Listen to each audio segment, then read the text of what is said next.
This is our end semestral project in Basic Occupational Health and Safety. My name is Jawandro A. Dedoro. Pablito P. Abito Jr. Jasnel Centeno. And we're from BSIT 101A Auto.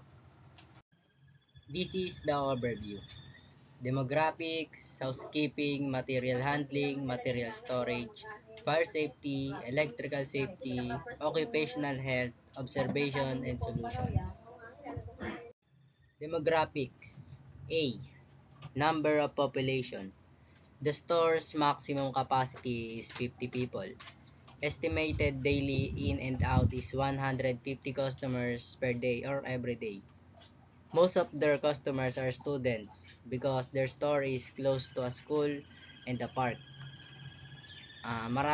Karamihan sa mga customer nila ay estudyante dahil ang store nila ay malapit sa park, sa simbahan, tsaka sa elementary school, high school. Yun. B. Population by age and gender group. Mostly the customer are teenagers. Estimated 50 boys and 40 girls. Yung mga pang-araniwan nilang customer o karamihan ay puro teenagers, mga dalaga at binata. Yung pagtanungan namin cashier, estimated nila na 50 boys and 40 girls. Bale, parang kada araw, estimated nila na 50 na lalaki at 40 girls na lalaki ang nagiging customer nila. Housekeeping. Sari or sort. The products are arranged in order. So the customer, they find their want to buy easily. Madali nilang mahanap yung mga customer, madali nilang mahanap yung mga gusto nilang bilhin, mga balak nilang bilhin dahil nakasalansan na maayos yung mga paninda. Tsaka hindi hiwa-hiwalay. Kumbaga yung kunyari, isang product, halahalera, isang product, pare-pareho. Hindi sila halo-halo, kaya kung ano lang yun nandun, yung product lang na yun. Kaya madaling mahanap ng mga customer. Seaton or set in order. There is a signboard indicating where the snack and grocery section are. Bale, parang meron silang mga row. Kunyari, sa isang row, puro snack section lang. Kumbaga, parang puro snacks lang. Tapos, may tatlo silang row. Snack section, grocery section, chips section. Kumbaga, sa snack section, puro snacks lang. Puro parang mga chichirya, soft drinks, ganun lang. Sa mga grocery section naman, nandiyan na yung mga mga kailangan sa bahay, ganun, gaya ng mga delata, mga ganun. Mga pang grocery talaga, mga sabon, mga ganun. Sa chip section naman, parang ano lang din.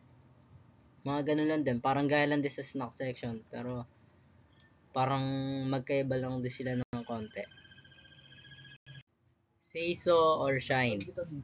They always clean the floor because there are always a lot of people coming into their store. They don't have a cleaning schedule but they monitor if the floor is dirty. Sa sobrang dami ng hindi naman sobrang dami, dahil madami silang customer na napasok, mga estudyante palagi. Hindi minomonitor nila yung sahig tsaka yung mga salamin kung malinis pa ba o maalikabok na. Wala silang schedule ng paglilinis kung gantong oras, ganong oras. Basta makita ng mga employee na madumi na, ay lilinisin na agad nila, imamap na agad nila, wawalisin man lang nila. Tsaka yung sa loob kasi may lamesa. Kaya kada may papasok na customer at may nakain doon, pagkatapos nun ay nililinis na agad nila para malinis na agad pagkadating ng panibagong customer. Seiketsu or standardized. Employees must wear uniforms. Their working hours depend on the schedule. because their store is open 24 hours. Yung mga employees po doon ay required na magsuot ng uniform kapag duty na sila. Meron silang schedule, depende ang oras ng pasok nila ay depende sa schedule kasi ang store nila ay 24 hours na bukas. Kasi may pang umaga, depende kung pang umaga o pang gabi sila. Kasi yung ibang employee ay pumapasok lang ng 7 to 3 ganon. Tapos yung pang gabi naman papasok ng 3 to kinagabihan na rin. Kaya minsan napupuyat talaga yung mga ibang employees nila. Shitsuke or sustain. Employees must be trained before entering the workplace. Ang pagka-apply nila doon, parang pag na matatanggap na sila ay unang pasok nila ititrain muna sila, tuturuan muna sila kung paano mag punch ng mga binibili ng customer, kung ano mga dapat gawin, ano mga sinusuot nilang uniform, ano yung mga oras ng pasok, mga ganon. Mga simple training lang tungkol sa pagka-cashier. Material handling. A. If the boxes are small and can be carried by a person, only the 7-Eleven employees carry them to the storage room. Yung maliit na box na kaya naman buhatin ng tao, ay binibitbit na lang nila. Para rin mapabilis at di na gumagamit ng mga pushcart. Ganun lang. B. The manual powered handling equipment they use is a pushcart. They use a pushcart to transfer boxes from the truck to their storage room. Yung mga mabibigat na dinideliver ng truck ay ginagamitan nila ng pushcart. Nilalagay nila sa pushcart yung mga mabibigat para dalhin sa storage room. C. They use a hydraulic pallet truck when loading cases of alcohol or soft drinks. Ginagamit na nila itong hydraulic pallet truck kapag ang ikakarga ay yung mga babasagin, gaya ng case ng alak o mga balot ng soft drinks. Kinakarga nila dito yung hindi na kaya ng tao at yung dapat talagang iniingatan. D.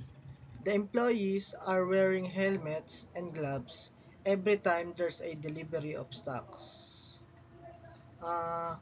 Yung mga nagde-deliver naman ay dapat magsuot ng safety gears gaya ng helmet, protection sa ulo, at gloves naman para sa kamay para hindi masugatan, ganun. Material storage. Their storage room is clean and not messy. Their stock of products are well arranged. They have a fire exit in case of a fire, and they also have a fire extinguisher. Ito yung storage naman na nila ay maayos at malinis, hindi kalat-kalat yung mga naka-stock na paninda. At meron din silang fire safety gaya ng fire exit para makalabas agad at fire extinguisher para naman sa apoy kung may liliyab. Fire safety. A. They also have a fire alarm once installed. They have one fire alarm near the cashier so it can be easily pressed and everyone inside will be alert. Na yung sa may cashier nila ay meron silang naka-installed na fire alarm once na magkaroon ng pagliyab o sunog sa loob ng store. Nasa may bandang cashier siya para once na magliyab ay madali lang mapipindot to ng cashier at para ma-alarm din yung tao na nasa loob, especially na yung mga customer at yung mga iba pang employees. B. They have one fire extinguisher in the corner of the store. Meron silang nakalagay na fire extinguisher doon malapit sa corner ng store. Doon talaga sa pinaka-corner. Dahil yung nakalocate nga pala yung fire extinguisher doon sa may malapit sa storage room para na rin siguro kapag nagkaroon ng pagliyab sa storage room ay meron din silang fire extinguisher sa labas kasi meron silang fire extinguisher sa loob, dapat meron din sa labas, sa loob ng store. C.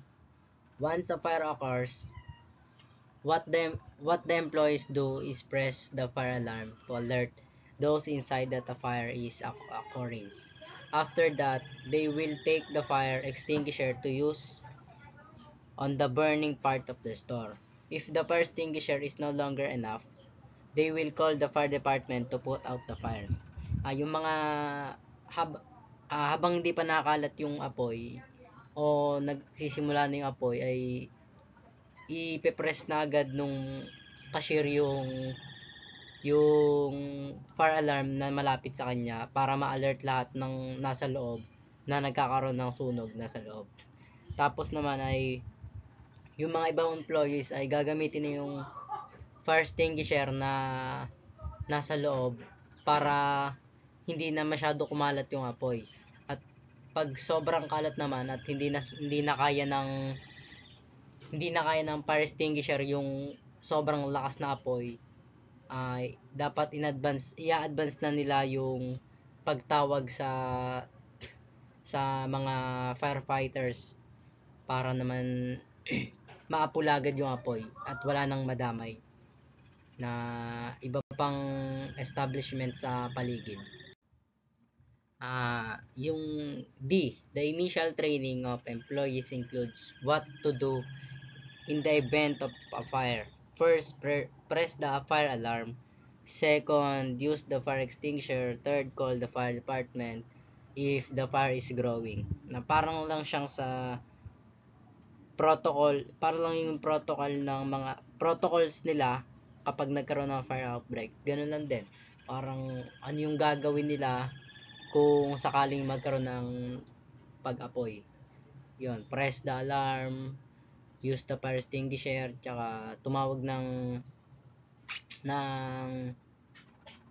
firefighters kapag lumalakas na yung apoy. Electrical safety. They understand the basic of electricity is a crucial first step in ensuring electrical safety. By being knowledgeable about the fundamental concept of electricity, individuals can better identify potential hazard and take appropriate safety measures to prevent accident and injuries. Kumbaga, bago sila magtrabaho o pumasok doon, ay meron silang knowledgeable sa electrical accident. Alam na dapat nila kung paano ma-prevent or paano masusolusyonan kung ma-encounter nila yon. Occupational health. A. The common health problem of employees in 7-Eleven is cough and cold because the temperature inside is cold. Yung mga employees sa 7-Eleven kumbaga mainit doon, galing sila sa mainit sa labas, tapos papasok sila sa 7-Eleven na ang temperature malamig, kaya ganon, magkakasakit sila, sisipunin, uubuhin, wala. B. The management provides the face mask and vitamins. The employees are wearing jackets to fight the cold. Yung yung management nila, sila yung nagpo-provide ng mga vitamins kung sakaling magkasakit yung mga employee nila. Tsaka yung management nila ay sila yung nagpo-provide ng gamot sa employees. Tsaka yung employees nila ay kailangan magsuot ng mga makakapal na damit o kaya jacket para labanan yung lamig. Observation and solution. When we went there, we did not notice anything wrong. Almost everything inside the store was neat and well arranged. We think what they lack is a security guard because they are open 24 hours. To increase security for employees inside and also to prevent thief and holdups. Nung pumunta kami doon, nag-observe kami, ang wala naman kaming napansin na mali. Ang napansin lang namin ay nung tinanong namin sila kung anong oras opening at closing nila. Ang sinagot nila ay 24 hours lang daw sila. Kaya parang ang mas kailangan talaga nila ng security guard para dagdag protection na rin para sa mga employee na nasa loob. Yun lang. This is the end. Again, I am Dedoro Jao Andrew A. Abito Junior, Pablito P. Justin Centeno. At At maraming salamat sa sa pakikinig. pakikinig. Pakikinig.